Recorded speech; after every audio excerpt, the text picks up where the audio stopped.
할렐루야. 주님의 이름으로 환영합니다.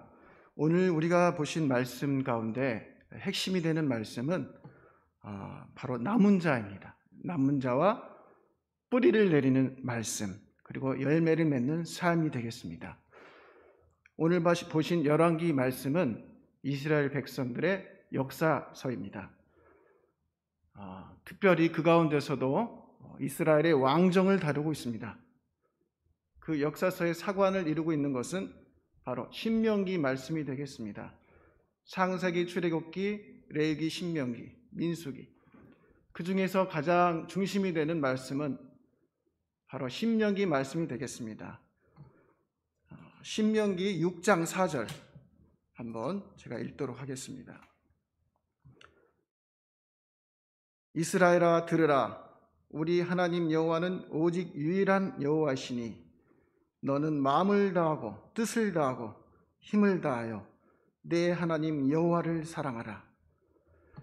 이 말씀이 왜 중요하냐면 이스라엘 백성들이 출애굽한 이후로 광야 40년 훈련을 받고 이제 가나안 땅에 입성하게 되는데, 하나님께서 모세를 통하여서 다시 한번 신신당부하는 말씀으로 신명기 말씀을 설교하고 계십니다.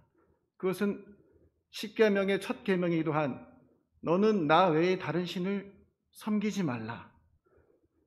아시다시피 가나안은 이제 이방 신들이 많이 존재하고 있는 곳이었습니다. 그곳에서 과연 너희들이 하나님을 온전하게 한 분이신 하나님으로 섬길 수 있느냐, 바로 그것을 시험하고 계신 것입니다. 그런 이 뿌리의 맥락에 있어서 열왕기 상하는 역사를 서술하고 있는 것입니다. 특별히 왕들이 이 여호와의 말씀, 신명기, 율법, 이 말씀에 의지해서 정말 그 길을 따랐는지, 그러지 않았을 때는 어떠한 일이 있었는지, 그것은 상세하게 열왕기 상하에 서술하고 있습니다. 이것을 바로 신명기 역사서라고 신학자들은 얘기하고 있습니다.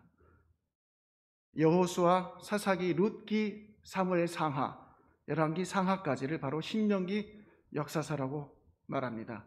그것은 그 역사서의 뿌리에 흐르고 있는 그 사관이 바로 신명기 말씀에 의지하고 있다는 것입니다. 오늘 보신 말씀의 배경은 이제 히스기야 왕에서 마지막 말년에 사네립 아수르 왕이 예루살렘을 이제 완전히 정복하기 바로 직전입니다.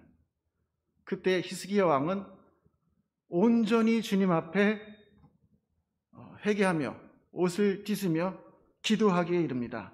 주님, 하나님 아버지, 우리를 구원하여 주시옵소서. 그때 이 말씀을 이사야 선지자에게 전달하게 되고, 이사야 선지자는 하나님의 예언의 말씀을 통해서 오늘 본문의 말씀을 주시고 계신 것입니다.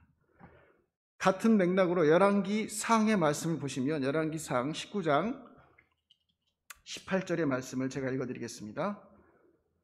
그러나 내가 이스라엘 가운데 7,000명을 남기리니 다 바알에게 무릎을 꿇지 아니하고 다 바알에게 입맞추지 아니한 자니라. 야훼 하나님께서는 모든 백성들이 주님을 떠나고 이방신을 섬기고, 그것이 비록 왕의 잘못된 신앙에 관해서 왕들이 솔로몬 왕처럼 말년에 이방 여인들을 받아들이면서 이방신을 받아들이게 되고, 여로보암 시절에는 아예 예루살렘으로 가지 못하게 황금 수소 산당을 짓게 만들고, 더 나아가서는 아합과 이세벨 시절에는 바알 신전을 공식적으로 예루살렘 온 이스라엘에 만들게 되는 것이에요. 그것은 결국 하나님의 말씀에서 벗어나게 된 것이죠. 하나님께서는 어쩔 수 없이 심판할 수밖에 없는 것입니다. 그렇지만 그 가운데서도 오늘 말씀 열왕기 하 또 열왕기 상, 지금 말씀드린 말씀처럼 남은 자를 주님께서, 하나님께서 예비하신다는 것입니다. 그 남은 자들의 특성은 신약에서도 나타납니다.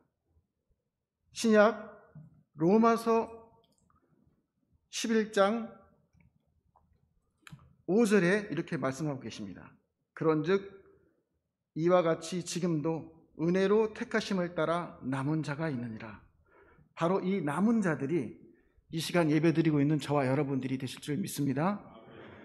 이 세상에 어떤 고난과 어려움, 어떤 신앙적인 어려움이 있을지라도 바로 이 남은 자들이 돼서 주님의 말씀을 붙들고 오직 한 분이신 야훼 하나님을 온전히 예배드리는 분들이 바로 이 남은 자들이라는 것입니다.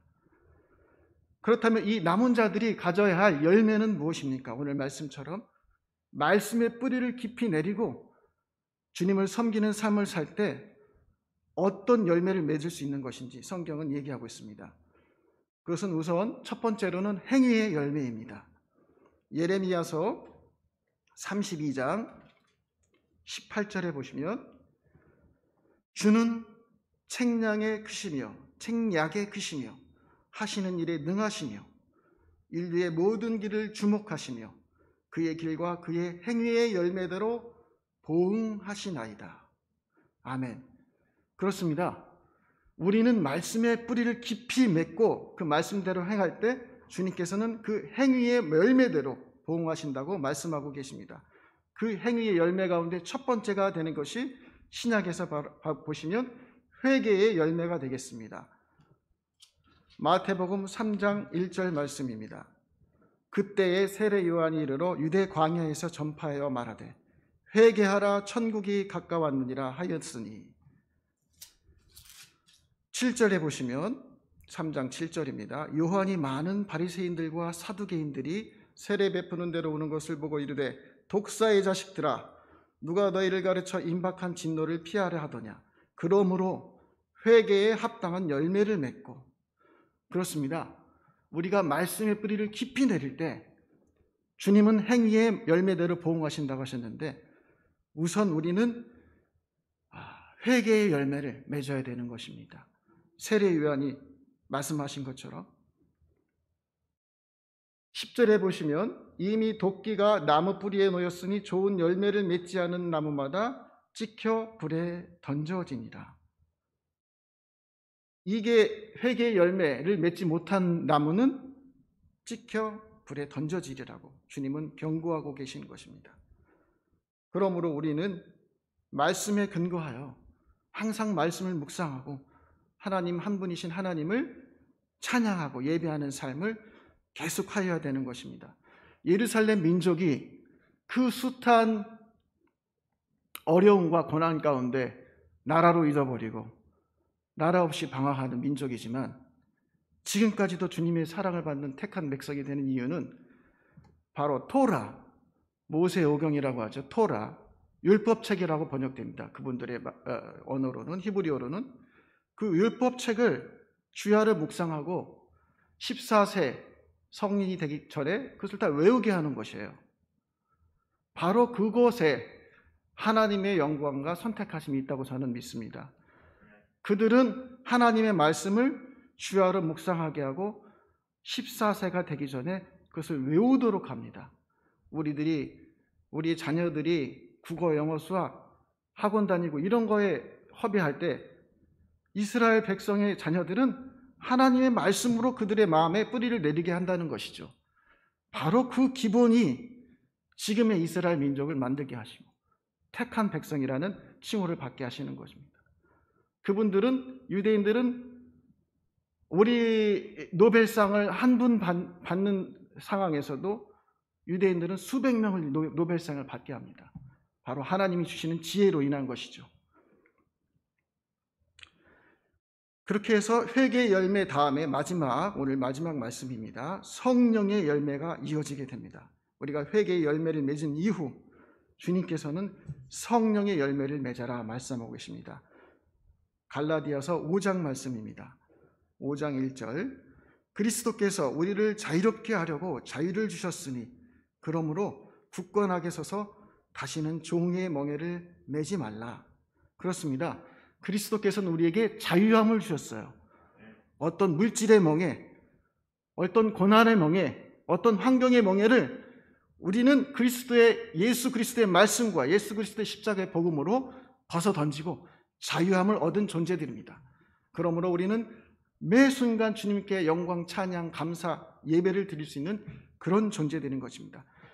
그렇게 말씀의 뿌리를 내는 우리들은 22절에 이렇게 말씀하고 계십니다. 사도 바울은 성령의 열매에 대해서 오직 성령의 열매는 사랑과 희락과 화평과 오래 참음과 자비와 양성과 충성과 온유와 절제니 이 같은 것을 금지할 법이 없느니라. 이 전에 사실 그 전에 있습니다. 육체의 열매도 있어요, 여러분. 육체의 일. 우리는 항상 육체의 일과 성령의 열매가 공존하고 있습니다. 우리 사는 세상에서는. 그렇다면 우리 그리스도인, 자유함을 입은 그리스도인들은 어떻게 이것을 극복하여 나가야 되냐? 어떻게 성령의 열매를 간구하며 맺으며 나가야 되느냐? 그리스도의 말씀을 뿌리 있게 우리 마음속에 내리게 하는 것과 더불어 24절에 보면 그리스도 예수의 사람들을 육체와 함께 그 정욕과 탐심을 십자가에 못 박았느니라. 지금 이 사순절 기간에 우리의 생활, 아까 찬양 인도자께서도 말씀하셨는데 우리의 생업, 우리의 가정, 우리의 삶의 자리에서 있을 수 있는 여러 가지 육체의 일들이 있습니다. 순간순간 우리가 알게 모르게 짓는 죄들이 있습니다. 그 순간순간마다 우리의 마음속에 회개의 열매를 주게 하시고 그 회개의 열매를 통해서 십자가에, 예수 그리스도의 십자가의 모든 그 육체의 일들을 못 박을 때 바로 우리는 성령의 열매로 승리할 수 있게 되는 것입니다. 예. 오늘은 시간이 없기 때문에 이 성령의 열매 가운데서 사랑의 열매, 가장 중요한 사랑의 열매에 대해서 잠시 말씀드리고 마치려 합니다. 이 사랑에 대해서는 고린도전서 13장에 이렇게 말씀하고 계시죠. 사람의 방언과 천사의 말을 할지라도 사랑이 없으면 소리나는 괭과리 징 그것밖에 될 수 없는 것이다. 그렇습니다. 우리의 마음속에 어떤 일을 하더라도 심지어 어떤 방언을 한다 할지라도 그 안에 우리의 사랑이 없으면, 그리스도의 사랑이 없으면 그것은 아무것도 될 수 없다는 것입니다. 그러므로 우리가 말하는 이 사랑의 열매는 그 안에 진정한 하나님의 영이 함께 하셔야 되고 특별히 오래 참음, 고린도전서 13장 4절에 보면 사랑의 특성에 대해서 첫 번째로 언급하는 것이 오래 참음입니다. 킹 제임스 버전 영어에 보면 오래 참음이 forbearance가 아니라 long suffering으로 되어 있더라고요. long suffering. 그것은 무엇이냐? 우리 그리스도인들의 삶이 예수를 믿고 말씀을 듣고 축복받고 이런 1차원적인 문제가 아니라 당연히 세상으로부터 여러 가지 일로부터 고난이 따른다는 것입니다. 사도 바울이 증거하시잖아요. 우리의 삶을 고난이 따를 수밖에 없는 삶이지만 그것을 말씀처럼 long suffering 할 수 있어야 된다는 것입니다. 그것이 사랑의 가장 기본적이고 근본적인 개념이라는 것이죠. 그러므로 저와 여러분들이 이 사도 바울의 말씀처럼 사랑, 성령의 열매 가운데서 가장 중요하고 핵심되는 사랑의 열매를 맺도록 항상 내 마음속에 오래 참을 수 있는 그런 마음을 갖게 되기를 주님의 이름으로 축원드립니다.